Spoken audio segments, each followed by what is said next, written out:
Alrighty, so we're gonna go ahead and resize some 6 dasher here. I've got 50 pieces here that need resized. So if we go over, I have a 6 dasher die already in this press right there. Now you'll notice I have 2 6 dasher dies in here. One of them's cut down for 6BR, so we gotta make sure we don't use that one. Now, a lot of times I will decap brass on a universal decapping die, but we're not gonna do that right now. So what you need is a caliper with a set of comparators. Currently, I'm using the 375 comparator. I haven't found that it really matters all that much because we're just comparing anyway. So what we're gonna do is we're gonna take a piece of brass here and we are gonna go ahead and zero out our caliper. So 1.2325, we'll zero that one. Let's check another one just to make sure that we're consistent here. Okay, that one is 1 thou shorter. Half thou, 1 thou. Let's see, let's try another one here. And that one's maybe a half thou shorter, so go back 0 on that one.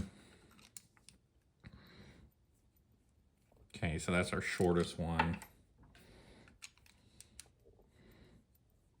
Okay, so they're all within a half thou here.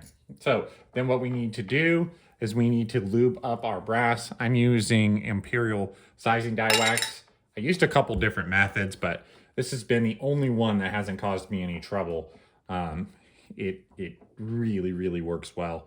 So I usually don't put that much on there. That being our first case there, we might need just a little bit more die wax on there. And then we're gonna go ahead and run our press, pop that primer out, and then we're gonna go ahead and we're gonna measure. We're shooting for 2 thousandths of bump, 2.5 maybe. Okay, so we had 1 thou bump, right? Now, just to make sure that nothing weird happened, we're gonna do another one here.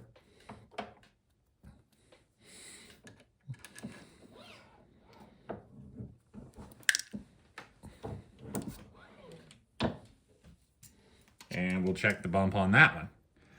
That one we also got 1 thou. So what I need to do is turn this die down just ever so slightly to get more shoulder bump here.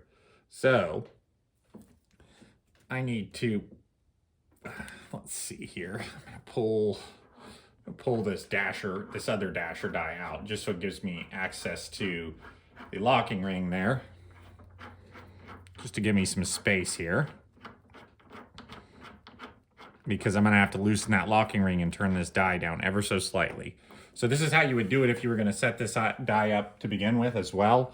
We'd screw it down, find a starting point, and go from there. So let's see, we'll loosen up the lock ring here. Of course, that's not the right size Allen. For some reason, not all these dies use the same size Allen.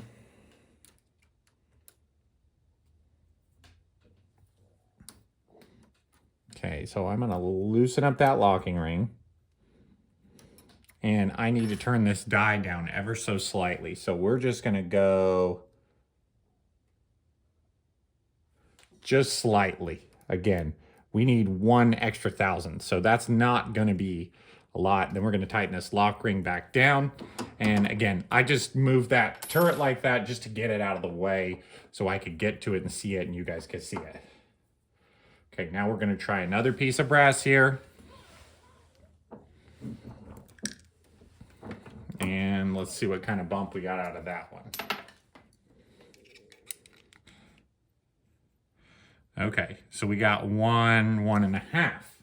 So I was a little too gentle when I adjusted my die, and we're gonna go back and do this again. So you're gonna find that this process can be a little tedious if you're trying to get that die set up just right. So again, we will go just another little bit and we'll tighten this up.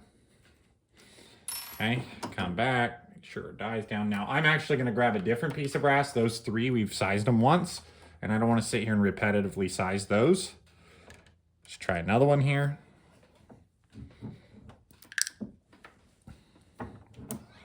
See what kind of bump we got on that one. Okay, Now we are perfect, right? We got 2.5 out of that one. So put that in a perfect category. We'll do another one here.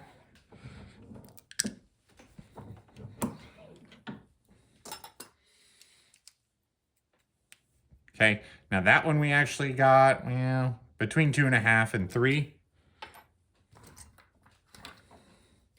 We'll do one more, and then we'll do our last check. We'll make sure they fit in the gun, because that is what you want to make sure of. Check this one here. Okay, now that one we're reading more like 3. So we're somewhere between 2.5 and 3, which should be perfect. You don't really want more than 3 in a bolt gun, because then you're gonna, be overworking the brass and potentially have case head separations, but 2.5 to 3 will be perfect. So let's get over, let's check and see if they fit in the gun. Okay, now before I slide this right in the gun, I'm gonna clean this piece of brass off because there's a decent amount of lube on the outside. And if we think about it, we don't necessarily want to lube up the chamber in there. That's not necessarily the goal here. So I usually will wipe these off. They're gonna get wet tumbled anyway. But before I throw these in the chamber there, we'll make sure that they're clean. So drop that in there, get that started. Make sure that there is no resistance there on the bolt. So as we can tell, once we've got that fed over the extractor, that bolt closes without any resistance. Now, if you're not sure, go ahead and close it with the bolt not in there. But once you do this a few times, you'll get used to the feel. And now we have this brass sized down and it's ready to clean. That is how you should set up your sizing die.